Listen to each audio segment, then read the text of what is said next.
Good morning to all of you. Today we will start our chapter number 4, that is carbon and its compound, and topic for today is the characteristics of the organic covalent compound.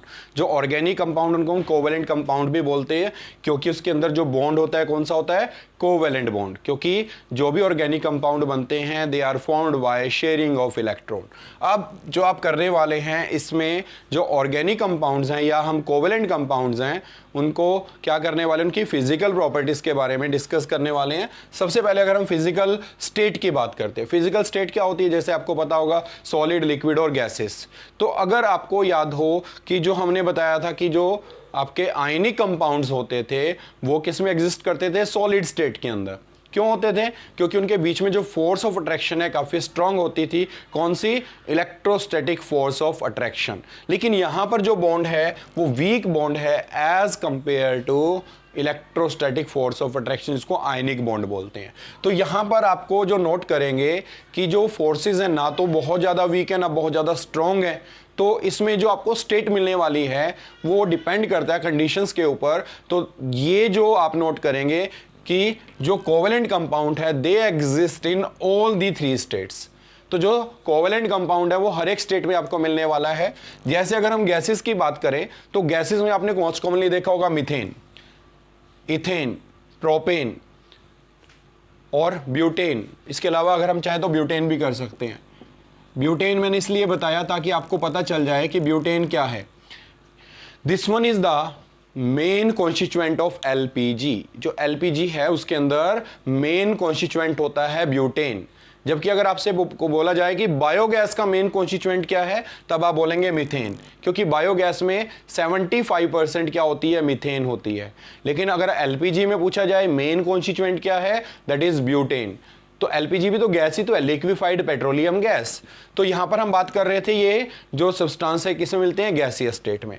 इसके अलावा आपने liquids भी देखे होंगे, जैसे ethanol सुना होगा आपने। इथेनॉल जो हम आजकल सबसे ज़्यादा यूज़ कर रहे हैं, सैनिटाइज़र में आपने देखा होगा इथेनॉल भी यूज़ होता है, लेकिन कंसंट्रेशन ज़्यादा यूज़ करनी पड़ती है।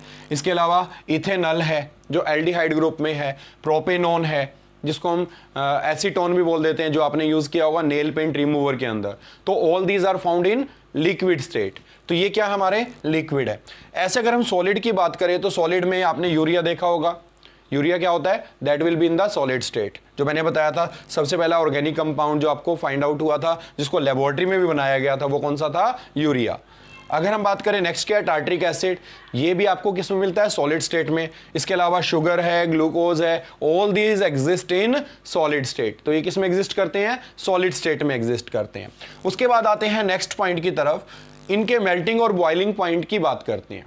तो अगर हम मेल्टिंग और बॉइलिंग पॉइंट की बात करें तो आप नोट करेंगे कि जो ये कंपाउंड्स होते हैं, कौन से, कोवेलेंट कंपाउंड, इनका मेल्टिंग और जो बॉइलिंग पॉइंट है वो लो होता है। क्यों होता है, इसके पीछे रीजन क्या रहेगा?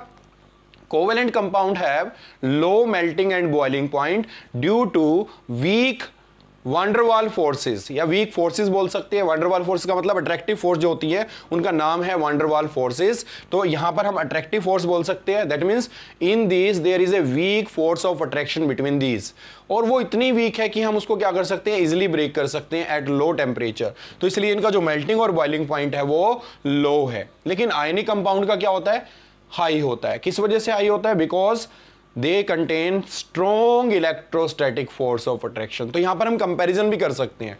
आपका क्वेश्चन आ जाता है कंपैरिजन करना है दोनों के बीच में, किसके बीच में, आयनिक कंपाउंड और कोवेलेंट कंपाउंड में, on the base of their physical properties. जो फिजिकल प्रॉपर्टीज है उनके बेसिस पे डिफरेंशिएट करना है which one is the covalent compound and which one is the ionic compound. तो आप यहां पर आइडेंटिफाई कर सकते हैं इजीली कि जो कोवेलेंट कंपाउंड्स होते हैं उनका मेल्टिंग और बॉइलिंग पॉइंट लो होता है। और इसके लिए मैं आपको एक एक्टिविटी बता रहा हूं, आप चाहें तो उस एक्टिविटी से इसको परफॉर्म करके देख सकते हैं। उसमें आपने करना क्या है, 2 पेन आपने लेनी है। उन पेन में एक में डालना आपने salt, common salt, that is sodium chloride, घर में इजीली अवेलेबल होगा। दूसरे पेन में आपने डालनी है शुगर, जिसका फार्मूला आपको पता ही है, C12H22O11, जो नॉर्मल शुगर होती है घर में जिसको हम चीनी कहते हैं। वो दोनों को आपने क्या करना है, उस पैन में डालने के बाद गैस पे रख देना है। तो थोड़ी देर बाद आप क्या नोट करेंगे, जैसे हम गैस को ऑन करेंगे और हीट करेंगे तो आप नोट करेंगे जो शुगर है वो मेल्ट होनी स्टार्ट हो जाएगी, लेकिन सॉल्ट को आप जितना मर्जी हीट कर लीजिए वो मेल्ट नहीं होगा। क्यों? क्योंकि जो आपका सॉल्ट है वो आयनिक कंपाउंड है और जो शुगर है वो क्या है, कोवेलेंट कंपाउंड है। तो जो कोवेलेंट कंपाउंड है उसका मेल्टिंग और बॉइलिंग पॉइंट क्या है, लो, तो वो इजीली मेल्ट हो गई। मेल्ट होने का रीजन समझ में आ गया सभी को, क्योंकि due to weak forces between the covalent compound. तो शुगर जल्दी मेल्ट हो गई, लेकिन सॉल्ट को आप जितना मर्जी हीट कर लीजिए मेल्ट नहीं होगा, क्योंकि उसका मेल्टिंग पॉइंट बहुत ही ज्यादा हाई है due to the presence of strong electrostatic force of attraction, but it's melting point is low due to weak force of attraction between the molecule. Next point पर आते हैं सॉल्युबिलिटी की तरफ। अब solubility क्या होती है? अगर हम सॉल्युबिलिटी की बात करें तो जो हमारे कोवेलेंट कंपाउंड है वो नॉन पोलर है। पोलर का मतलब जिस पर चार्ज हो। जैसे आयनिक कंपाउंड पे चार्ज होता है, आपने पढ़ा था कि एक पे पॉजिटिव आएगा एक पे नेगेटिव आएगा, लेकिन यहां पर कोई चार्ज नहीं आता है। क्यों नहीं आता है? क्योंकि ना तो कोई लूज कर रहा है ना ही कोई गेन कर रहा है, जस्ट क्या कर रहे हैं, शेयरिंग कर रहे हैं। और शेयरिंग करेंगे तो कोई चार्ज तो आने वाला नहीं है। अब चार्ज नहीं आएगा तो उस चीज को हम क्या बोलते हैं, नॉन पोलर। पोल का मतलब जैसे बिजली का खंभा होता है उस पर चार्ज होता है, तो उसी से हम उसको रिलेट कर देते हैं। नॉन पोलर का मतलब जिस पे चार्ज नहीं होगा। तो जो नॉन पोलर हैं वो नॉन पोलर सॉल्वेंट्स में ही डिसॉल्व होते हैं, और जो पोलर हैं वो पोलर में डिसॉल्व होते हैं। इसके पीछे कंसेप्ट लेके चलते हैं, लाइक डिसॉल्व लाइक। लाइक का मतलब जो पोलर हैं वो पोलर में डिसॉल्व होंगे और नॉन पोलर में। तो that means these are soluble in non polar solvent like benzene, carbon tetrachloride, ether etcetera, but not soluble in polar solvents like water. अब इसको समझने के लिए हम क्या करते हैं, एक एक्टिविटी कर लेते हैं, सिंपल सी एक्टिविटी है। जैसे कि अगर हम मान के चलते हैं आपको सॉल्ट देते हैं, मैंने आपको सॉल्ट दिया, उस सॉल्ट को आप ऑयल में, जैसे कैरोसिन ऑयल ले लिया आपने, डीजल ले लिया, पेट्रोल ले लिया, या फिर आपने अल्कोहल ले ली, अगर उसके अंदर हम उसको डालते हैं तो आप नोट करेंगे कि वो सॉल्ट उसमें डिसॉल्व नहीं होगा। क्यों नहीं होगा? क्योंकि जो सॉल्ट है वो कैसे कंपाउंड है, आयनिक कंपाउंड है, और जो हमारे क्या है, जो हमने सॉल्वेंट लिया है वो कैसा है, नॉन पोलर है। तो इसका मतलब जो आयनिक कंपाउंड है वो पोलर है और जो सॉल्वेंट हमने लिया वो नॉन पोलर है, तो उसमें डिसॉल्व नहीं होगा। अगर हम बात करते हैं रिवर्स करके देखें, अब रिवर्स इन द सेंस, अगर हम मान के चलते हैं अब कंपाउंड चेंज कर देते हैं। कंपाउंड आपने कौन सा ले लिया अब की बार, जैसे कि आपने मान के चलते हैं शुगर ले ली, उस शुगर को अगर हम ऑयल में डालते हैं या किसी इथेनॉल में डालते हैं तो आप नोट करेंगे, या अल्कोहल में डालते हैं तो नोट करेंगे उसके अंदर वो डिसॉल्व हो जाएगी। वाई? अब हमने सॉल्वेंट को चेंज कर दिया। सॉल्वेंट वही है ना, सॉल्वेंट क्या लिया, बिल्कुल पहले भी नॉन पोलर था अब भी नॉन पोलर है, लेकिन हमने अब चेंज क्या किया, हमने यहाँ पर सॉल्यूट को चेंज कर दिया। क्या ऐड कर रहे थे, पहले हम सोल्ट ऐड कर रहे थे, अब क्या ऐड कर रहे हैं, शुगर। तो शुगर क्या होगी, that is soluble in oil as well as in ethanol. तो that's why their solubility is more in case of non-polar solvent, but their solubility is negligible in case of polar solvent. अब आते हैं next point की तरफ, electrical conductivity. अब electrical conductivity होती क्या है कि किसी चीज में से करंट को पास करना। इसके लिए आपको याद होगा आपने एक एक्टिविटी भी की थी जिसमें हम क्या करते थे, एक में सॉल्ट लेते थे और एक में शुगर लेते थे, और दोनों को किस में डालते थे, डिस्टिल्ड वाटर में। डिस्टिल्ड वाटर में डालने पर क्या होगा, आप क्या नोट करेंगे कि जो सॉल्ट है वो कंडक्टिविटी शो करेगा, लेकिन जो शुगर है वो कंडक्टिविटी शो नहीं करेगी।